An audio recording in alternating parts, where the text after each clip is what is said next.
Assalamualaikum warahmatullahi wabarakatuh. Hai semuanya, apa kabarnya nih? Semoga kita semua sehat-sehat selalu ya. Sebelumnya, perkenalkan saya Amalia Rahmawati, mahasiswi Prodi Manajemen Keuangan Syariah di Fakultas Ekonomi dan Bisnis Islam IAIN Langsa.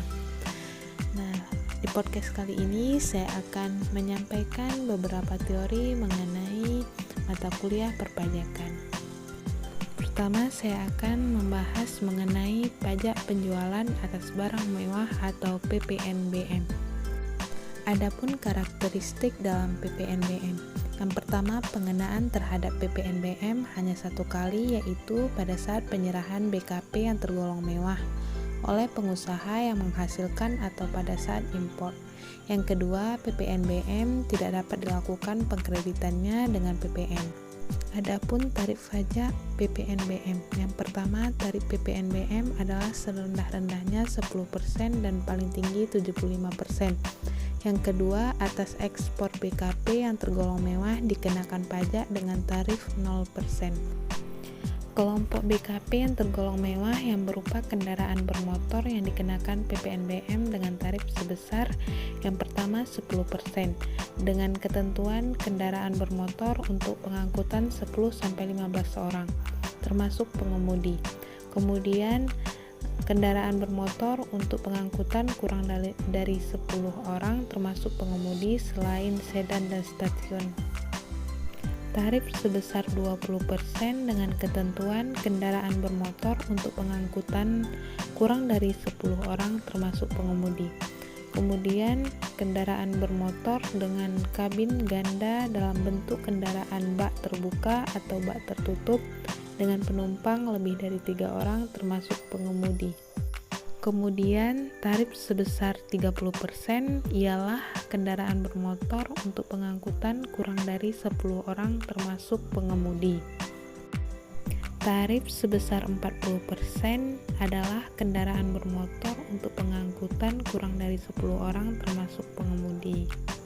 Adapun kelompok BKP yang tergolong mewah selain kendaraan bermotor yang dikenakan PPNBM dengan tarif 10% dengan ketentuan kelompok kepala susu yang diasamkan, kemudian kelompok air buah dan air sayuran, dan kelompok minuman yang tidak mengandung alkohol, dan masih ada beberapa ketentuan lainnya. Tarif sebesar 20% dengan ketentuan kelompok alat rumah tangga, pesawat pendingin, pesawat pemanas. Kemudian ada kelompok hunian mewah atau rumah mewah, dan ada juga kelompok pesawat penerima siaran televisi. Kemudian ada tarif 30% dengan ketentuan kelompok kapal atau kendaraan air lainnya, dan ada juga kelompok peralatan dan perlengkapan olahraga. Ada juga tarif sebesar 40% dengan ketentuan kelompok minuman tertentu yang mengandung alkohol, dan ada juga kelompok barang yang sebagian atau seluruhnya terbuat dari kulit tiruan. Adapun tarif sebesar 50% dengan ketentuan kelompok permadani tertentu yang terbuat dari wol atau bulu hewan halus.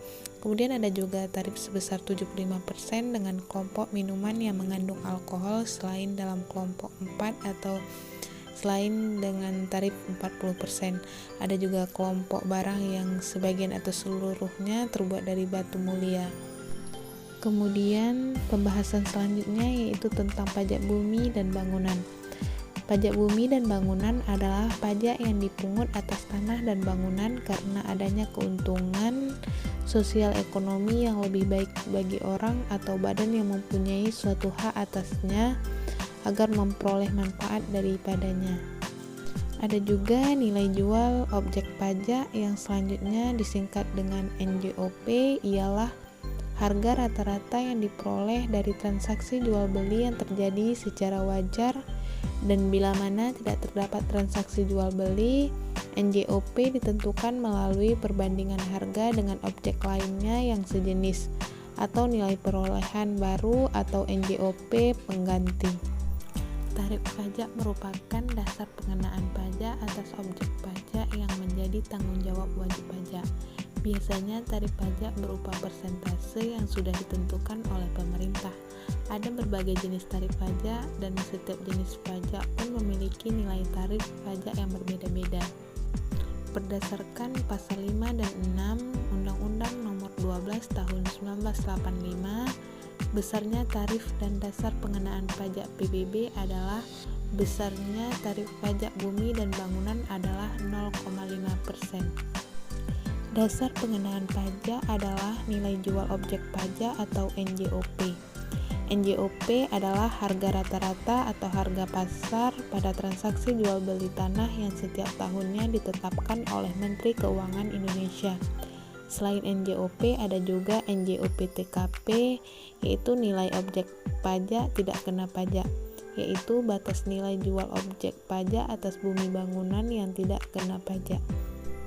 Surat pemberitahuan objek pajak atau SPOP, surat pemberitahuan pajak terutang atau SPPT, dan surat ketetapan pajak atau SKP.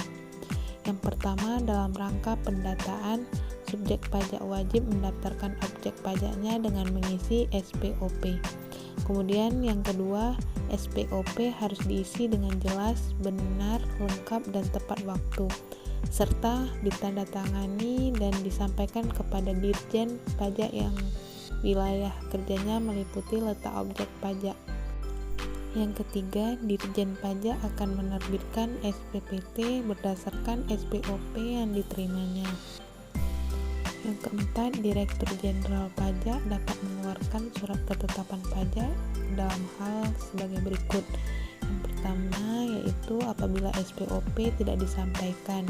Kemudian yang kedua, apabila berdasarkan hasil pemeriksaan ternyata jumlah pajak yang terutang lebih besar dari jumlah pajak yang dihitung berdasarkan SPOP yang disampaikan oleh wajib pajak. Yang kelima yaitu jumlah pajak yang terutang dalam SKP sebagaimana dimaksud dalam nomor 4 huruf A adalah pokok pajak ditambah dengan denda administrasinya sebesar 25% dihitung dari pokok pajak. Materi yang selanjutnya yaitu tentang bea materai. Bea materai adalah pajak atas dokumen yang terutang sejak saat dokumen tersebut diterima oleh pihak-pihak yang berkepentingan atau dokumen tersebut selesai dibuat atau diserahkan kepada pihak lain apabila dokumen tersebut hanya dibuat oleh satu pihak. Tarif bea materai 6.000 untuk dokumen. Yang pertama, surat perjanjian dan surat-surat lainnya yang dibuat dengan tujuan untuk digunakan sebagai alat pembuktian. Yang kedua, akta-akta notaris. Yang ketiga, surat berharga. Yang keempat, dokumen yang akan digunakan sebagai alat pembuktian di muka pengadilan. Tarif bea materai 3.000 dikenakan atas dokumen. Yang pertama, surat yang memuat sejumlah uang. Yang kedua, cek dan biliet giro tanpa batas pengenaan besar harga nominal. Yang ketiga, efek dengan nama dan dalam bentuk apapun yang mempunyai harga nominal sampai dengan 1 juta. Kemudian sekumpulan efek dengan nama dan dalam bentuk apapun yang tercantum dalam surat kolektif yang mempunyai jumlah harga nominal sampai dengan 1 juta. Kemudian tentang bea perolehan hak atas tanah dan bangunan atau BPHTB. Bea perolehan hak atas tanah dan bangunan atau BPHTB adalah pajak yang dikenakan atas perolehan hak atas tanah dan bangunan yang selanjutnya disebut dengan pajak. Perolehan hak atas tanah bangunan adalah perbuatan atau peristiwa hukum yang mengakibatkan diperolehnya hak atas atau bangunan oleh orang pribadi atau badan. Nilai perolehan objek pajak tidak kena pajak atau NPOP-TKP. Nah, jadi NPOP-TKP ditetapkan secara regional paling sedikit 60 juta rupiah, kecuali dalam hal perolehan hak karena waris atau hibah wasiat diterima orang pribadi yang masih dalam hubungan keluarga, sedarah dalam garis keturunan lurus, 1 derajat ke atas atau 1 derajat ke bawah dengan pemberian hibah wasiat, termasuk suami atau istri. NPO PTKP paling sedikit sebanyak 300 juta rupiah. Tarif pajak. Tarif pajak yang dikenakan atas objek PPHTB adalah sebesar 5%. Kemudian pembahasan yang terakhir yaitu tentang pengenalan teknologi perpajakan. Nah, di sini kita akan membahas mengenai DJP Online.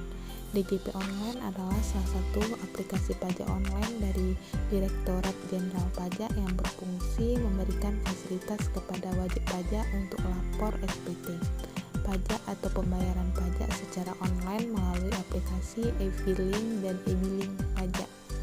DJP wilayah kerjaannya di bawah Kementerian Keuangan Indonesia yang bertugas membuat standar operating prosedur dan kebijakan di bidang perpajakan. DJP saat ini menjadi lembaga terpenting di negara Indonesia karena pembiayaan negara yang berasal dari APBN, dananya 80% berasal dari pendapatan pajak negara. Sistem pelayanan pajak DJP terpadu yang menyediakan berbagai macam fasilitas kepada wajib pajak, antara lain yang pertama e-filing. E-filing pajak merupakan aplikasi untuk penyampaian SPT tahunan secara online. Kemudian e-billing. E-billing pajak merupakan aplikasi pembuatan kode billing pajak secara online untuk proses pembayaran pajak. Kemudian ada e-registration merupakan aplikasi pendaftaran NPWP secara online.